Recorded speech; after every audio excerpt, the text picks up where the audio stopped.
देखिए 2014 के बाद में जब से भारतीय जनता पार्टी की सरकार बनी है, धर्म की अफीम चटा के इन्होंने सरकार बना ली, धर्म के नाम पर ही इन्होंने सरकार बना ली। उसके बाद में देश का हर नौजवान, देश का बुजुर्ग, देश की महिलाएं, देश का युवा अपने आप को ठगा सा महसूस कर रहा है कि 2014 में जिनको सत्ता सौंपी थी उन्होंने देश का बेड़ा गर्क कर दिया है, लोकतंत्र को खत्म कर दिया है। ये नोटबंदी की बात करके सबसे बड़ी चोरी कर बैठे, जीएसटी की बात करके सबसे बड़ी चोरी कर बैठे, अब ये वोटों की चोरी कर रहे हैं। ये रंगा बिरला की सरकार है। ये 100 दिन में काला धन लाने की बात करने वाले झूठे लोग हैं, फरेबी लोग हैं। उसके बाद में इन्होंने 100 स्मार्ट सिटियों बनाने की बात करी, ये झूठे लोग हैं। इन्होंने ना तो 100 स्मार्ट सिटियां बनाई, ना इन्होंने हर घर दिया। 2022 तक इनका वादा था कि सबको पक्के घर मिल जाएंगे। आज लोग घरों से बेघर हो रहे हैं और उस घर के नीचे नल मिलेगा, आज लोगों के घर में नल नहीं है, नल में जल मिलेगा, ये भी इनका झूठ है। इन्होंने सिर्फ अपने आलीशान दफ्तर 780 जिलों में अपने आलीशान दफ्तर इन्होंने पूरे हिंदुस्तान में बना लिए हैं। पैसा इन्होंने कमाया है और भारतीय जनता पार्टी को पालने पोसने में इन्होंने पूरा पैसा खर्च कर दिया है।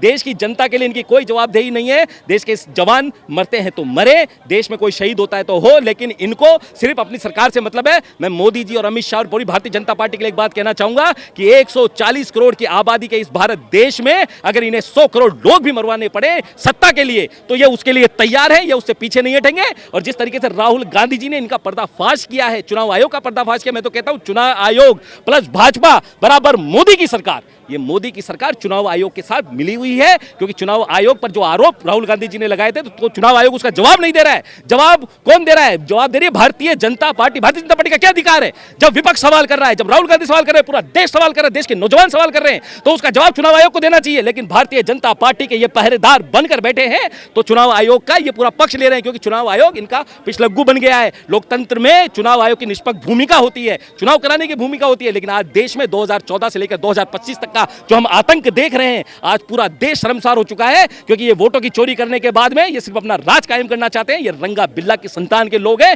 इन्हें देश से कोई मतलब नहीं है, देश के लोगों से कोई मतलब नहीं है। मरे मरे, जिए जिए, खाए खाए, पिए पिए, कुछ भी करें, लेकिन सत्ता भारतीय जनता पार्टी की रहनी चाहिए। राहुल गांधी जी से शपथ पत्र मांगा गया। इससे पहले जब कांग्रेस सत्ता में थी और जब विपक्ष आरोप लगाता था तो उस समय कौन से शपथ पत्र मांगे गए थे? आप ये बताइए। उस समय चुनाव आयोग सामने आकर निष्पक्ष रूप से सारी बातें रखता था, जांच पड़ताल की सारी क्रियाविधि बताता था। लेकिन आज की परिस्थितियां ये हो गई है कि चुनाव आयोग आज इनके पीछे छुप के बैठा है। चुनाव आयोग जवाब नहीं दे रहा है, भारतीय जनता पार्टी जवाब दे रही है। ये बिल्कुल शर्मसार कर देने वाला है पूरे हिंदुस्तान को। लेकिन कांग्रेस पार्टी, क्योंकि राहुल गांधी इंदिरा गांधी के पोते हैं, उस इंदिरा गांधी ने जिसने बलिदान दे दिया, 36 गोलियां अपने सीने पे खा ली लेकिन उफ तक नहीं करी, और उस राजीव गांधी के बेटे हैं जिसके चिथड़े उड़ गए। राजीव गांधी की लाश चिथड़ों में घर पहुंची थी, बम से उड़ा दिया गया था। ये उस राजीव गांधी के बेटे हैं और इंदिरा गांधी के पोते हैं, पंडित जवाहरलाल नेहरू के नवासे हैं। ये किसी से डरने वाले नहीं है। सोनिया गांधी के त्याग से ये पनपे हैं। त्याग, बलिदान और तपस्या इनके खून में है। कांग्रेस का खून इनकी रगों में दौड़ रहा है। राहुल गांधी डरने वाले नहीं है। मोदी जी चाहे कुछ भी कर लें, ईडी का डर दिखा दिया, सीबीआई का डर दिखा दिया, इनकम टैक्स का डर दिखा दिया, किसी भी चीज का डर दिखा दिया, लेकिन देश की जनता के साथ आजादी से पहले भी कांग्रेस खड़ी थी और आज आजादी के बाद भी वही स्थितियां बन गई है। जिस समय वो फिरंगी आए थे, इस समय ये अंग्रेजों के रूप में ये भारतीय जनता पार्टी आई है। लेकिन ये कांग्रेस ना तब डरी थी ना अब डरेगी। तब लड़े रहे गौरों से और अब लड़े भारतीय जनता पार्टी के चोरों से। राहुल गांधी ने इनका पर्दाफाश कर दिया है पूरी तरीके से। एक विधानसभा की वोटर लिस्ट पूरी दिखा दी है, चुनाव आयोग को आईना दिखा दिया है। पूरा देश सवाल कर रहा है। राहुल गांधी का सवाल नहीं है, ये पूरे देश का सवाल है। ये उन मतदाताओं का सवाल है जिन्होंने अपना वोट इस सरकार को बनाने के लिए दिया था, ताकि देश की नई नींव रखी जाएगी, ये देश पनपेगा, ये देश खुशहाल होगा। लेकिन आज देश में क्या हो रहा है? देश में 2014 से लेकर 2025 तक सिर्फ आतंक के अलावा और कुछ भी नहीं है। देश में जो शहीद हुए हैं हमारे जवान, उनके खून का आज कोई मोल नहीं है, क्योंकि भारतीय जनता पार्टी पुलवामा के नाम पर वोट मांगती है, उरी के नाम पर वोट मांगती है, पठानकोट के नाम पर मांगती है, और अब पहलगांव के नाम पर ये 2025 में बिहार में इलेक्शन होने वाले उन पे वोट मांगेगी। बिहार में इलेक्शन कमीशन ने क्या किया?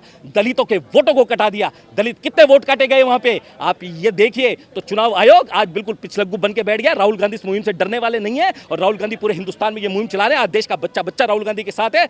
गलियों में, सड़कों पे, मोहल्लों में, गाँव में, हर जगह कांग्रेस उतरेगी और भारतीय जनता पार्टी के इस कुचक्र को, इसकी इन बदनीयती का पर्दाफाश करके और इस देश में फिर से विजय तिरंगा लहराएगी, क्योंकि आज इन्होंने हर चीज को प्रदूषित कर दिया है। राहुल गांधी कांग्रेस के लिए अपनी जान तक देने के लिए तैयार है, आम आदमी के लिए अपनी जान तक देने के लिए तैयार है। पूरे कांग्रेस कार्यकर्ता संगठित होकर राहुल गांधी के साथ है, आम जनता के अधिकारों के लिए और उनकी सुरक्षा के लिए, और ये कांग्रेस दे के रहेगी। देखिए, राहुल गांधी जी ने हमेशा कोविड के टाइम पे मामला उठाया, चीन ने हमारी ज़मीन कब्जा कर ली, उसके मामले पे उठाया, देश की सुरक्षा के मामले पे उठाया। हर सवाल राहुल गांधी जी इनसे पूछते हुए आए, लेकिन 2014 से लेकर 2025 तक आज ना नरेंद्र मोदी जी की हिम्मत है उनके सवालों का जवाब देने की, ना अमित शाह जी की हिम्मत है, ना राजनाथ सिंह जी की।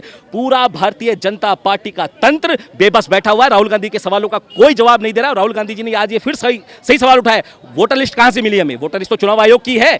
वोटर लिस्ट में से एक विधानसभा की, हमने महाराष्ट्र की एक विधानसभा की पूरी हकीकत बता दी है, महादेवपुरा की पूरी हकीकत बता दी है, कितने वोट चोरी हुए, कितने वोट वहां फर्जी हैं, कौन वोट, कोई यूपी में वोट डाल रहा है, कोई बिहार में वोट डाल रहा है, कोई महाराष्ट्र में वोट, एक व्यक्ति 4 जगह वोट डाल रहा है। तो आप ये देखिए कितना बड़ा घपला कर रखा है। अब बिहार में जो लोग यहां वोट डाल चुके हैं वो बिहार में वोट डालेंगे, ये तथ्य के साथ राहुल गांधी ने प्रस्तुत कर दिया है। तो आज मोदी जी इस बात से घबरा क्यों रहे हैं? अरे मैं तो ये कहता हूं कि चुनाव आयोग नहीं है, मोदी जी को प्रेस कॉन्फ्रेंस करके राहुल गांधी जी के सवालों का जवाब देना चाहिए। अगर मोदी जी सच्चे हैं और इस देश के बेटे हैं तो राहुल गांधी जी के सवालों का जवाब दे। अरे ट्रंप धमका देता है, उस पर तो जवाब नहीं दे पाते। वो इंदिरा गांधी थी जिसने अमेरिका को धमका दिया था, बोला तू जो बेड़ा भेजना है भेज, युद्ध तो होगा, पाकिस्तान के टुकड़े होंगे, बांग्लादेश बनेगा। लेकिन आज टैरिफ के नाम पर डर जाते हैं। आज हमारे जो वहां लोग रह रहे थे उन्हें बंदी बनाकर घसीटते हुए ऐसे चोरों की तरह हिंदुस्तान भेजा जा रहा है। कितनी दयनीय स्थिति हो गई। आज भारत कितना कमजोर था क्या? लेकिन 2014 के बाद में भारत बिल्कुल कमजोर नजर आ रहा है, क्योंकि